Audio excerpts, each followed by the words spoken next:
जेव्हा हा चित्रपट काढला, काही सत्य घटनेवर आहे, तर त्याच्यामुळे आम्हाला राजकीय प्रेशर पण होतं. पिक्चर हा समाजाचा आईना असतो, तर हा आईना आम्हाला सगळ्यांना दाखवायचा होता. पण आपण मराठी चित्रपटांना खूप तडजोड करावी लागते. एक तर त्या मराठी चित्रपटांना थिएटर भेटत नाही लवकर.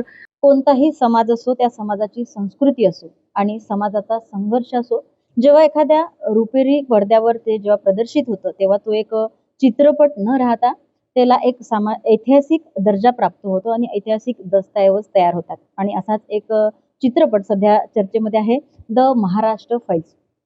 हा चित्रपट नुकताच प्रदर्शित झाला असून यामध्ये जरी हा पिक्चर मराठीत प्रदर्शित झाला असेल, तरी या चित्रपटामध्ये बहुतांश भाग हा बंजारा समाजावर आधारित आणि याच बद्दल बातचीत करण्यासाठी आपल्यासोबत उपस्थित आहे या चित्रपटाच्या सहनिर्मात्या शालिनीताई राठोड. ताई नमस्कार. ताई, तुम्हाला ही नेमकी या संकल्पना कशी सुचली आणि या द महाराष्ट्र फाईल्स हा चित्रपट या नाव देण्याचं नेमकं उद्देश काय आहे? ॲक्चुअली आम्ही जेव्हा मी लहानपणापासूनच असं वाटत होतं मला, की जसं एक सीरियल बघितली होती, ये मेरी जिंदगी है. त्याच्यामध्ये ती डायरेक्टर बनण्यासाठी, मूव्ही बनवण्यासाठी ती प्रयत्न करते. खूप आधी मला लहानपणी वाटायचं. तर मग जेव्हा मी मोठी होत गेली, तेव्हा वेगवेगळे स्वप्न बदलत गेले. पण ते मी तेव्हाचं स्वप्न आता मोठं झाल्यावर आणि माझ्या हसबंड थ्रू ते पूर्ण होईल असं मला वाटलं नव्हतं. असंच बसलो होतो, तर असं डिस्कस केलं, की आपण ना मूव्ही काढायला पाहिजे एक चांगला. तर माझा एक विषय होता, की आपण UPSCवर पिक्चर काढू, युनियन पब्लिक सर्व्हिस कमिशनवर, विद्यार्थ्यांवर आणि खूप चांगला चित्रपट बनेल याच्यावर म्हणून. तर मग माझे हसबंड बोलले, की नाही त्याच्यावर तर खूप सारे चित्रपट निघालेत, पण एक असा विषय हाताळला पाहिजे, जो कुणीही काढलेला नाहीये आणि त्याच्यामध्ये आपण सत्य वास्तव्य दाखवलं पाहिजे, ज्याच्यामध्ये VFX नाहीये, ज्याच्यामध्ये रियालिटी मांडतोय आपण, असे काही चित्रपट. तर आम्ही असं सर्च केलं. तर सर्च केलं तर संजूला म्हणजे माझे जे हसबंड आहेत दिग्दर्शक, त्यांना ते दिसलं की धर्मा पाटील नावाचे जे 2014 ची केस आहे, ज्यांनी पार्लिमेंटमध्ये सुसाईड केलं होतं. आणि अशा असंख्य केसेस मग त्यांनी वन बाय वन सगळ्या स्टडी केल्या. तर त्यांचं हृदय असं हादरून गेलं की म्हणजे एक शेतकऱ्यांची व्यथा त्यांना कळाली की किती तळमळ करावी लागते. म्हणजे या शासनापुढे रडावं लागते. यांच्या जमिनीला भाव भेटत नाही. जे अन्नधान्य उगवतं त्यांच्या याला पण भाव भेटत नाही. यांच्या विद्यार्थ्यांना ॲडमिशन भेटत नाही. समाज कल्याण अधिकाऱ्यांचे लेटर जरी घेऊन गेले, तरी ते लेटर रद्दी समजून फेकून देतात आणि ॲडमिशन मिळत नाही मुलांना. म्हणजे गरजू लोकांना. आणि जे मोठे लोकं असतात, पैसा घेऊन देऊन टाकतात, त्यांना सहज ॲडमिशन मिळून जातं. अशा काही गोष्टी होत्या. तर ते लक्षात आणण्यासाठी आणि हा आईना म्हणजे म्हणतात ना, की पिक्चर हा समाजाचा आईना असतो, तर हा आईना आम्हाला सगळ्यांना दाखवायचा होता. त्याच्यासाठी हा अभ्यास 2018 पासून सुरू होता. 2018 पासून याची शूटिंग चालू होती आणि त्यासाठी आम्ही कॅरेक्टर खूप चांगले शोधले. जसं उषा नाडकर्णी ताई आहेत. त्या आपल्या जनाबाई राठोडचं रोल याच्यामध्ये करतात. त्या खूप कडक डोकरी म्हणजे आमच्या ह्याच्यात डोकरी म्हणतात. त्याचा त्यांनी रोल केलेला आहे. नागेश भोसले, सयाजी शिंदे, त्यानंतर वीणा जामकर, मंगेश देसाईसारखे मराठी अत्युच्च क्वालिटीचे लोकं आम्ही त्याच्यामध्ये घेतले. त्यासोबत द महाराष्ट्र फाईलमध्ये आम्ही आयटम सॉन्ग्स पण टाकले आहेत. तर बऱ्याच लोकांचं असं म्हणणं होतं, की आयटम सॉन्ग्स काय करताय तिथे? तर तेव्हाचा असा काळ होता, की तेव्हा आयटम सॉन्ग्स वगैरे चालायचे. लोकं बोलवायचे आपल्या पार्ट्यांचं प्रमोशन करण्यासाठी बायांना. आजही बोलवलं जातं बऱ्याच ठिकाणी. तर तेव्हा डान्स बार पण चालायचे. तर डान्स बारमध्ये आपला शेतकरी नाही जायचा. तिथे जायचे कोण? बिल्डर लोकं, आमदार लोकं, खासदार लोकं हे लोकं जायचे आणि जातात. आणि आपल्या मग सगळ्यांना वाटलं, की याच्यात काय करताय आमदार निवड? तर ते ॲक्चुअली असं म्हणून मग जेव्हा पिक्चर बघतात ना लोकं तेव्हा कळते, की ही वास्तविकता मांडली आहे. तेव्हा तेव्हा आता काहीच बोलत नाहीये. तर हा एक उद्देश होता, की समाजापुढे सत्य आणावं या चित्रपटासाठी. आणि द महाराष्ट्र फाईल नाव का झालं?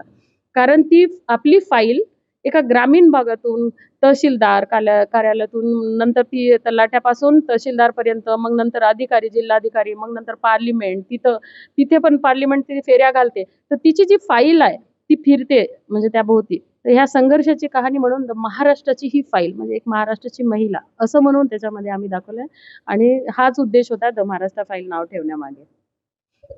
बंजारा समाजाच्या पार्श्वभूमीवर हा चित्रपट जेव्हा तुम्ही साकारत होते, तेव्हा कोणत्या मुख्य अडचणींना किंवा आव्हानांना तुम्हाला सामोरे जावे लागले? अतिशय आता मी ते शब्दातही सांगू शकत नाही. तुम्ही विचार करू शकता, जेव्हा हा चित्रपट काढला, काही सत्य घटनेवर आहे, तर त्याच्यामुळे आम्हाला राजकीय प्रेशर पण होतं. त्याच्यानंतर आम्ही जेव्हा 29ला आम्ही रिलीज करत होतो, तर हे पिक्चर 29ला रिलीज होऊ दिला नाही.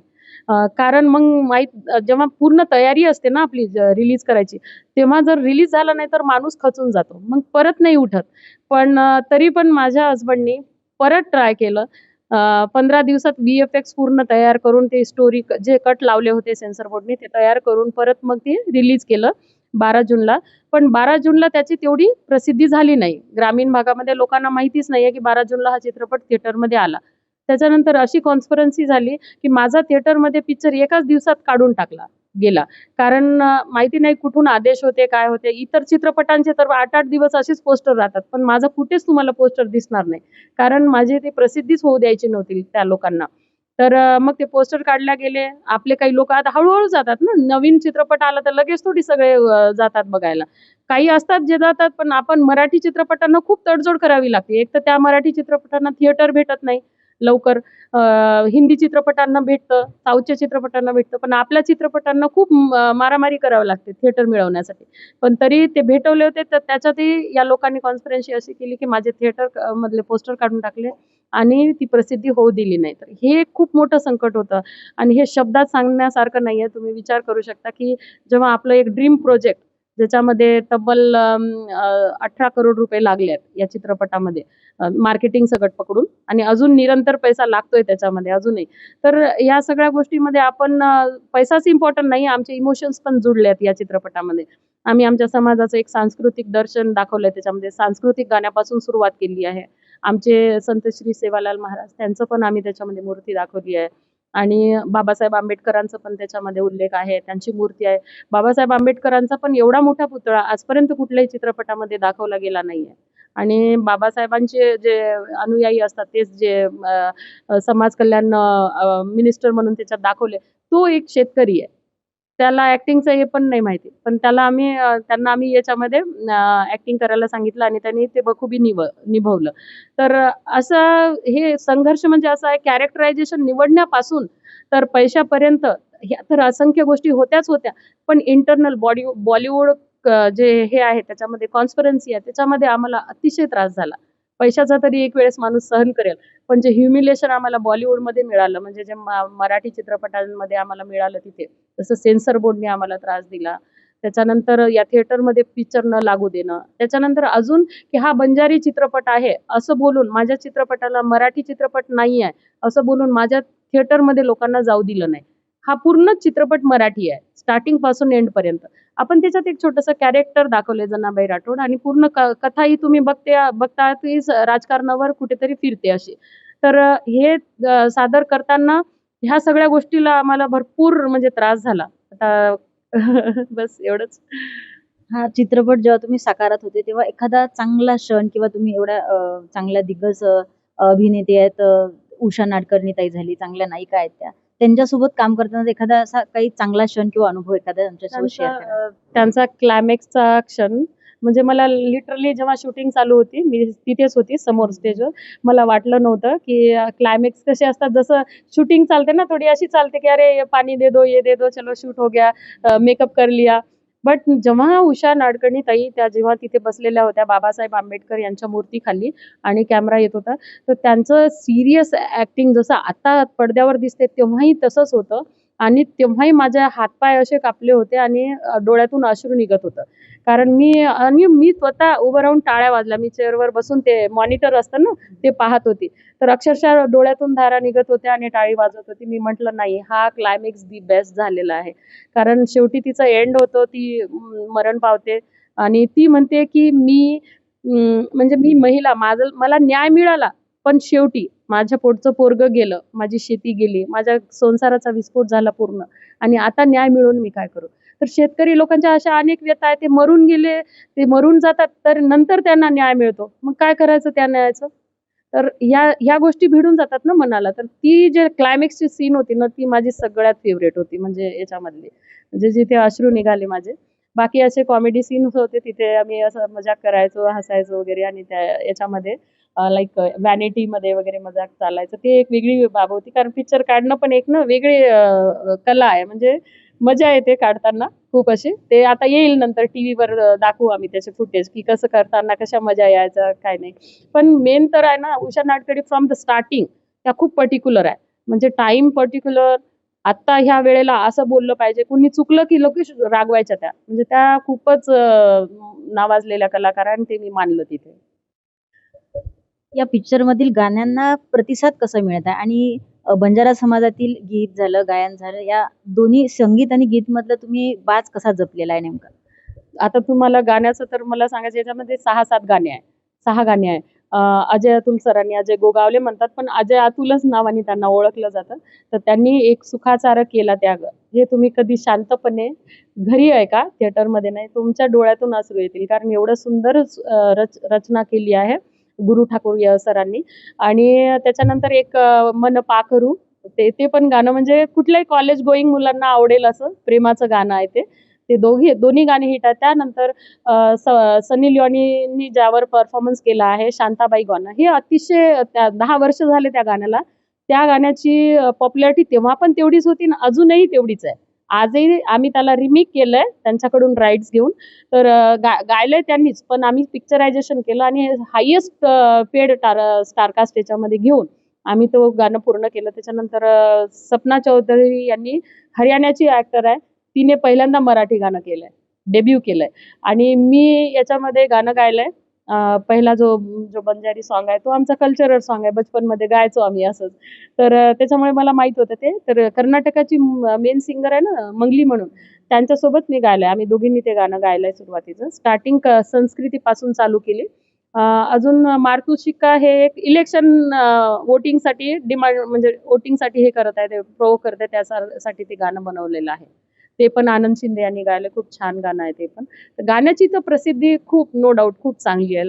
लोकांना असं आता म्हणतात की लोक, की लवकरात लवकर याला युट्यूबला टाका. का नाही टाकत आहे तुम्ही? अजून ते टाकलेलं नाहीये. तर या चित्रपटाच्या माध्यमातून तुम्ही बंजारा समाजाचे कोणते प्रमुख मुद्दे जे मांडण्याचा प्रयत्न केलेला आहे तुम्ही? तेच आता लँड ॲक्विजिशन ॲक्टमध्ये जसं त्यांची जमीन जाते, जनाबाई राठोडची, तिची जमीन जाते. त्याच्यानंतर नॉट ओन्ली बंजारा समाज, ती बंजारा समाजाची एक कॅरेक्टर दाखवली आपण. त्यांचा तर विषय स्टार्टिंगपासून एंडपर्यंत जातोच. पण एका विद्यार्थ्याची पण, जसे SC कॅटेगरीतून येतो तो, त्याला ॲडमिशन पाहिजे असते. समाज कल्याणाचं लेटर घेतो, पण त्याला ॲडमिशन मिळत नाही. मग नंतर आमदाराचा फोन आल्यावर खोट्या गोष्टीवरून त्याला मग ते ॲडमिशन भेटते. म्हणजे तुम्ही पार्टी केली होती, हे सगळ्या इंटरनल गोष्टी केल्यावर. तर ते असं त्यांना सांगितलं, एक्सप्लेन केल्यानंतर मग त्याला ॲडमिशन भेटते. तर अशी वस्तुस्थिती आहे, तुम्हाला सांगू. आणि जे आता पहिला मुद्दा हे होता, की बंजारा याच्यामध्ये कसं आलं बा कॅरेक्टर. तर संस्कृतीचं गाणं तर आम्हाला दाखवायचंच होतं, कारण आतापर्यंत आमचा लाखो करोडो जो बंजारा समाज आहे त्याची संस्कृती आणि त्यांचा कलरफुल ड्रेस आजपर्यंत समाजापर्यंत कधीच अशा मोठ्या लेवलवर आलेला नव्हता. तर तो आम्हाला दाखवायचा होता, म्हणून आम्ही एक वार्षिक समारोहामध्ये तो गाण्याला दाखवायचा प्रयत्न केला. आणि याच्यामध्ये जी जनाबाई राठोड जी आहे, ती खानदेशकडची महिला आहे. तिच्यासोबत हा अन्याय झाला होता. तिची स्टोरी पण अवेलेबल आहे याच्यामध्ये. तर ती स्टोरी आम्ही कव्हर करण्याचा याच्यामध्ये हुबेहूब प्रयत्न केलेला आहे. ताई, आपल्या समाजात म्हणजे आपल्या समाजातील नेत्यांचा राजकारणामध्ये मोठा वाटा आहे आणि आधी सुद्धा बरेच राजकीय नेते, बडे नेते होऊन गेले आणि सध्या देखील 2 नेते बडे आहेत. त्यांचा कुठं शेतकऱ्यांना काही सहकार्य होताना दिसत नाही का? याबद्दल तुमचं मत काय आहे? याच्याबद्दल आता मला वाचता ह्याच्यावर नाही करता येणार. पण मला असं वाटतंय, जसा मेसेज या चित्रपटात दिला आहे, की आम्हाला आता असा नेता पाहिजे, जो शेतकऱ्यांच्या व्यथा ऐकेल, त्यांच्यासाठी लढेल, त्यांच्या डोळ्यात असू नाही तर त्यांच्या गावात पाणी आणेल, असा नेता पाहिजे. तर सरतेशेवटी मला हे सांगायचं आहे प्रत्येक नेत्याला, की एके दिवशी सगळ्यांनीच वर जायचं. इथे राहणार कोणी नाहीये, किती तुमच्याजवळ सत्ता असला, पैसा असला तरी. तर माणसाने माणसासोबत माणुसकीने वागलं पाहिजे, मला असं वाटते. आणि त्या नेत्यांना पण मी नॉट ओन्ली, म्हणजे असं आमच्या समाजाचेच नाही, इतर सगळ्या नेत्यांना मी हे सांगेल, की म्हणजे आमच्या भागातून जे गरीब होतकरू लोक येतात, त्यांना गरज असते, त्यांना मदत करा. आजही काही भागामध्ये महिला कळशी घेऊन पाणी भरतात, खेड्यापाड्यात पाणी आणतात. पूर्ण घराचं, म्हणजे महिलाचं किती त्याच्यामध्ये हे होते, दिवसभर कामही करायचं, लेकरंही सांभाळायचे आणि पाणी आणायचं, कपडे धुवायचे, ह्या सगळ्या गोष्टी महिलांनाच कराव्या लागतात. आणि एका महिलेची व्यथा मी समजू शकते, कारण तिला किती मेहनत करावी लागते सगळ्या गोष्टीसाठी. आता आपण पण महिला आहात, तुम्हाला माहित असेल मल्टीटास्किंग असतो आपण. त्यातही 4-4 कळशा घेऊन आपण एक अशा डबक्यातून पाणी आणणं हे कितपत योग्य आहे? तर माझं हे त्या राजकारणी लोकांना सांगणं आहे, की पाणी पुरवठा, वीज पुरवठा आणि काही अशा गरजू ज्या गोष्टी आहेत, ज्या त्यांना हव्यात आणि ज्या त्यांचा अधिकार आहे, त्यांचा मूलभूत हक्क आहे, कानूनच्या हिशोबाने म्हणजे आपल्या संविधानाच्या हिशोबाने त्यांना जे मिळालं पाहिजे, हे त्यांनी दिलं पाहिजे. हा त्यांचा राईट आहे. त्यांनीच तुम्हाला निवडून दिलं ना, कारण ते आवाज बनून मोठ्या लोकांपर्यंत पोहोचू शकत नाही. तर तुम्हाला त्यांनी प्रतिनिधित्व बनवून ठेवलेलं आहे. तर तुम्ही ते कार्य म्हणजे चांगल्या प्रकारे करावं, मला असं वाटतं. मी असं उद्देशून काही बोलू शकत नाही कुठल्या एका व्यक्तीला, पण हां, माझे असे मत आहेत त्यांच्याबद्दल. आपल्यासोबत होत्या शालिनीताई राठोड यांनी या चित्रपटामध्ये गडूळ राजकारण नेमकं कसं असते हे दाखवलेलं आहे. त्यांचा चित्रपट आणि त्या ताईंना पुढील वाटचालीसाठी आपण खूप खूप आपल्या टीमकडून शुभेच्छा देऊया. अकोल्याहून प्रियंका जाधव, नवराष्ट्रसाठी.